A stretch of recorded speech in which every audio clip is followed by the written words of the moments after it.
بسم اللہ الرحمن الرحیم۔ السلام علیکم دوستو، آپ دیکھ رہے ہیں دین ٹی وی۔ میں ہوں آپ کا ہوسٹ محمد عمر۔ کورونا کی وجہ سے تاریخ میں پہلی بار حج مکمل معطل ہونے کا امکان ہے۔ دوستو، 8ویں ہجری کو حج فرض ہوا۔ پہلا حج سیدنا اسید رضی اللہ تعالیٰ عنہ اور دوسرا ابوبکر صدیق رضی اللہ تعالیٰ عنہ کی امارت میں ہوا۔ اگلے برس ان حضرت صلی اللہ علیہ وسلم نے حجۃ الوداع ادا فرمایا۔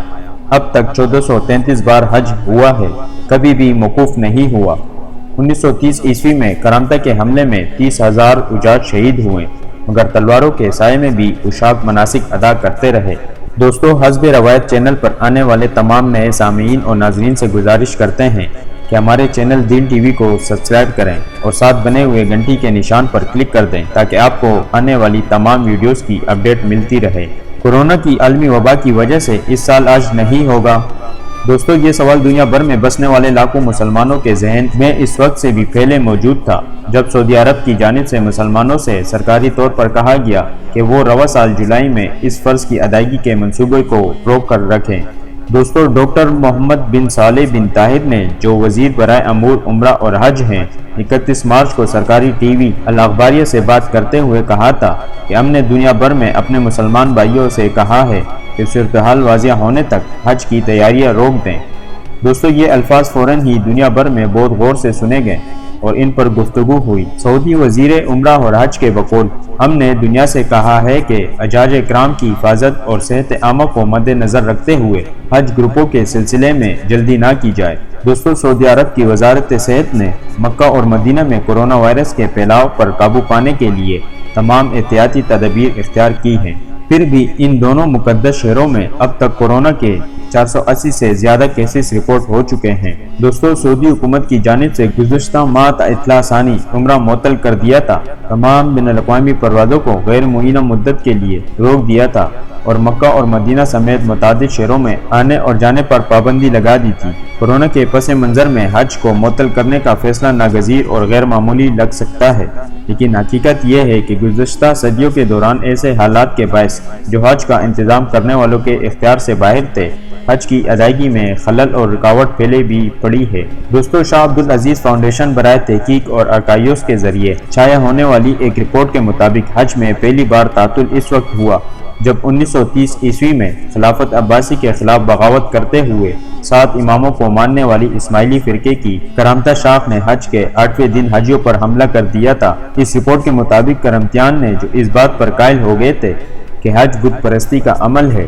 30,000 سے زیادہ حجاج کو شہید کر دیا تھا، لاشوں سے بے حرمتی کی گئی اور حجر اسود لے کر اپنے دارالحکومت موجودہ دور کے قطیف فرار ہو گئے۔ اس خونی حملے کی وجہ سے آئندہ 10 سال تک حج ادا نہ کیا جا سکا۔ دوستو، اسی طرح 1099 عیسوی میں بھی جنگوں کے نتیجے میں پوری مسلم دنیا میں خوف اور عدم تحفظ کی وجہ سے حج کی ادائیگی نہ کی جا سکی۔ سن 1099 عیسوی میں صلیبی جنگجو کے یروشلم پر قبضے سے 5 برس قبل خطہ عرب میں مسلمان رہنماؤں میں اتحاد کے فقدان کے باعث مسلمان حج ادا کرنے مکہ نہ آ سکے۔ دوستو، اسلامی علوم کے محقق احمد الغامدی نے اس بات کی نشاندہی کی کہ حج ایک محدود فرض نہیں ہے۔ انہوں نے عرب نیوز کو بتایا کہ حج ادائیگی کسی خاص وقت تک محدود نہیں ہے۔ ایک بالغ مسلمان ہوش مندی کی عمر میں پہنچ جانے کے بعد جب بھی چاہے حج کر سکتا ہے۔ الغامدی نے، جو حدیث اور اسلامی علوم میں ماہر ہے، کہا ہے کہ مثال کے طور پر رسول اقدس صلی اللہ علیہ وسلم نے پہلے سال حج نہیں کیا تھا جب حج فرض ہو چکا تھا، بلکہ آپ صلی اللہ علیہ وسلم نے 1 سال بعد حج ادا کیا۔ ان کا کہنا ہے کہ اسلامی شریعت عوامی مفاد اور فلاح و بہبود کی بھرپور حمایت کرتی ہے۔ شدید ضرورت کی صورت میں، جیسے کورونا وائرس کا پھیلاؤ، سیاسی وجوہات یا حفاظتی مجبوریوں کی وجہ سے حج کو معطل کیا جا سکتا ہے اور یہ اسلامی تعلیمات کے متافی نہیں ہے۔ خدا تعالیٰ نے ہمیں حکم دیا ہے کہ وہ خود کو خطرے میں نہ ڈالیں۔ دوستو، الغامدی نے مزید کہا ہے کہ حج کی بنیاد استدلال اور منطق پر رکھی گئی ہے، لہٰذا اگر صحت کے ذمہ دار حکام کو معلوم ہو کہ کوئی متعدی بیماری موت کا سبب بن سکتی ہے تو لوگوں کے زندگیوں کا تحفظ حج سے زیادہ ضروری ہے۔ انہوں نے مزید کہا ہے کہ اسلامی شریعت میں اس استدلال میں کچھ بھی غلط نہیں ہے۔ دوستو، فتح مکہ اور فرضیت حج کے بعد سب سے پہلے حضرت عتاب بن اسید رضی اللہ تعالیٰ عنہ کو امیر حج بننے کا شرف ملا۔ ہجرت کے 9ویں سال حضرت ابو بکر صدیق رضی اللہ تعالیٰ عنہ اور ہجرت کے 10ویں سال خود رسول اقدس صلی اللہ علیہ وسلم حج کی ادائیگی کے لیے تشریف لائے، جسے حجۃ الوداع کا نام دیا جاتا ہے۔ رسول اقدس صلی اللہ علیہ وسلم کی وفات کے بعد عالم اسلام کے حالات ہمیشہ ایک جیسے نہیں رہے۔